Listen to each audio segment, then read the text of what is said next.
ರಾಜ್ಯ ರಾಜಕಾರಣದಲ್ಲಿ ಹನಿ ಟ್ರ್ಯಾಪ್ನ ವಿಚಾರ ರಾಡಿಯನ್ನ ಎಬ್ಬಿಸ್ಬಿಟ್ಟಿದೆ. ಒಬ್ಬೊಬ್ಬರು ಒಂದೊಂದು ರೀತಿಯ ಸ್ಟೇಟ್ಮೆಂಟ್ ಅನ್ನು ಕೊಡ್ತಾ ಇದ್ದಾರೆ. ಹನಿ ಟ್ರ್ಯಾಪ್ನ ಬಗ್ಗೆ ಸಚಿವ ರಾಜಣ್ಣ ಪಬ್ಲಿಕ್ ಟಿವಿಯ ಜೊತೆಗೆ ಮತ್ತೊಮ್ಮೆ ಎಕ್ಸ್ಕ್ಲೂಸಿವ್ ಆಗಿ ಮಾತನಾಡಿದ್ದಾರೆ. ಖರ್ಜಿಸುವಂತಹ ಹುಲಿಗೆ ಸಿಡಿ ತೋರಿಸುವಂತಹ ಕೆಲಸ ಆಗ್ತಾ ಇದೆ. ಸತೀಶ್ ಜಾರಕಿಹೊಳಿ ಅವರ ಸ್ಟೇಟ್ಮೆಂಟು, ಆ ಮಾತನ್ನ ನಾನು ಒಪ್ಪುತ್ತೇನೆ ಅಂತ ಹೇಳಿದ್ದಾರೆ.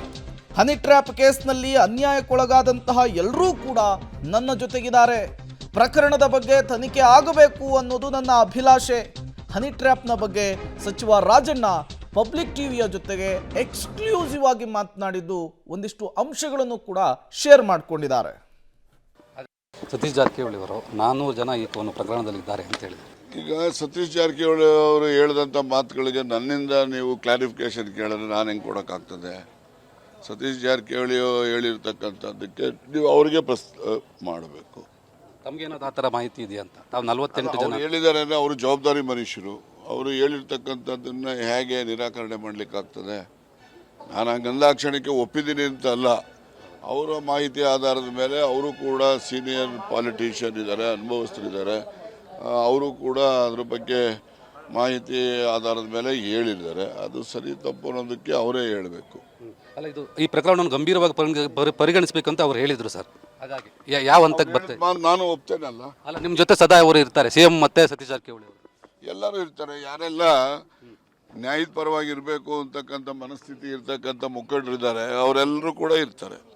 ಅಂದ್ರೆ ಈಗ ಎಲ್ಲಿ ಬಂತು ಸರ್ ಪ್ರಕರಣ? ಈಗ ನಿನ್ನೆ ತಾನೇ ಸಿಎಂ ಭೇಟಿ ಮಾಡಿ ಬಂದರೆ ನಿಮ್ಮ ಪುತ್ರ ಇಲ್ಲೇ ಇದ್ದಾರೆ, ಕೇಳಿ. ಅಲ್ಲ ಅಲ್ಲ, ಅವ್ರ ಮಧ್ಯೆ ಏನು ಮಾತಾಡೋದು ನನಗೆ ಗೊತ್ತಿಲ್ಲ. ನಾನು ಕೋಲಾರಕ್ಕೆ ಹೋಗಿದ್ದೆ, ನೀವು ಕೇಳಿ, ಇಲ್ಲೇ ಇರ್ತಾರೆ. ತಾವು ಯಾವಾಗ ಕಂಪ್ಲೇಂಟ್ ಮಾಡ್ತೀರಾ?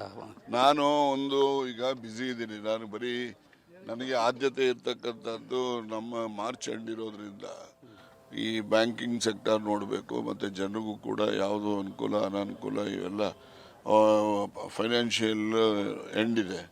ಅದಕ್ಕೋಸ್ಕರ ನಾನು ನಮ್ಮ ಜಿಲ್ಲೆಯಲ್ಲಿ ಕಾನ್ಸಂಟ್ರೇಟ್ ಮಾಡ್ತಾ ಇದ್ದೀನಿ. ನೆನ್ನೆ ಕೋಲಾರಕ್ಕೆ ಹೋಗಿದ್ದೆ, ಇವತ್ತು ತಿಪ್ಟೂರು, ನಾಳೆ ತುರುವೇಕೆರೆ ಮತ್ತು ಅರಸೀಕೆರೆ ಎಲ್ಲ ಟೂರಲ್ಲಿದ್ದೀನಿ.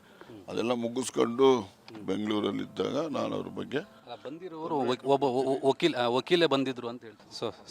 ಸೊ ಇವಿಷ್ಟು ರಾಜಣ್ಣ ಅವರ ಮಾತುಗಳು. ತುಮಕೂರಿಂದ ಕ್ಯಾಮರಾ ಪರ್ಸನ್ ಕುಮಾರ್ ಬಂಧುಗಳ ಜೊತೆ ಮಂಜುನಾಥ್ ತಾಳ್ಮಕ್ಕಿ, ಪಬ್ಲಿಕ್ ಟಿವಿ.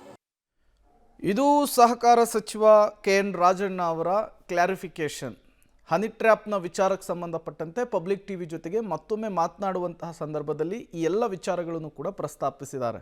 ನೋಡೋಣ, ಇಲ್ಲಿವರೆಗೂ ಕೂಡ ರಾಜಣ್ಣ ಯಾವುದೇ ರೀತಿಯ ದೂರು ಕೊಟ್ಟಿಲ್ಲ, ಹೈಕಮಾಂಡನ್ನು ಕೂಡ ಭೇಟಿಯಾಗಿಲ್ಲ. ಮುಂದಿನ ದಿನಗಳಲ್ಲಿ ದೂರು ಕೊಡ್ಲಿಕ್ಕೆ ಮುಂದಾಗ್ತಾರಾ? ದೂರು ಕೊಟ್ಟರೆ ರಾಜ್ಯ ಕಾಂಗ್ರೆಸ್ನಲ್ಲಿ ಏನೆಲ್ಲ ಬೆಳವಣಿಗೆಗಳಾಗುತ್ತೆ? ವರಿಷ್ಠರ ಗಮನಕ್ಕೆ ತರುವಂತಹ ಕೆಲಸ ಆದಮೇಲೆ ರಾಜ್ಯ ಕಾಂಗ್ರೆಸ್ನಲ್ಲಿ ಈ ವಿಚಾರಕ್ಕೆ ಸಂಬಂಧಪಟ್ಟಂತೆ ಮತ್ತಿನ್ನೇನೆಲ್ಲ ಘಟನೆಗಳಾಗುತ್ತೆ? ಸಹಜವಾದಂತಹ ಕುತೂಹಲ. ಬಟ್ ಒಂದಂತೂ ಸ್ಪಷ್ಟವಾಗ್ತಾ ಇದೆ, ಈ ಹನಿ ಟ್ರ್ಯಾಪ್ನ ಕಹಾನಿ ಏನಿದೆ ಅದು ಸದ್ಯಕ್ಕೆ ಮುಗಿಯುವ ಹಂಗೆ ಕಾಣಿಸ್ತಾ ಇಲ್ಲ.